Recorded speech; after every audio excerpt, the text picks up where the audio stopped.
હું કલેક્ટર સાહેબને આવેદનપત્ર આપવા આવ્યો. એક પત્રકાર છે અનિપ મેમન નામનો, એ બોગસ પત્રકાર છે, જેના કારણે જે લીગલ પત્રકાર છે તેમની ભાવનાને પણ ઠેસ પહોંચે છે.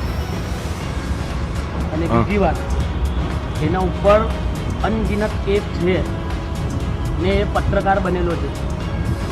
હવે પત્રકારનો એને લાયસન્સ કોઈ આપ્યું, એની જાંચ આના પાસે જે આઈ કાર્ડ છે, આઈ કાર્ડ પર આ કેટલા લોકોનું તોડ પાણી કરી લે છે એની પણ જાંચ. મેં લારી ચલાવું છું આમલેટની, ત્યાં મારાથી પૈસાની માંગ કરે છે.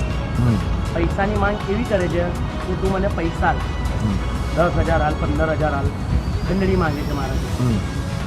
જો નહીં આપશે તું, અનિપ મેમન નામનો પત્રકાર મને એમ કહે છે કે જો નહીં આપશે તું તો તારા મિલનાને બદનામ કરીશ અને બદનામ કરીશ. હવે એ પેજ નાખ્યા પછી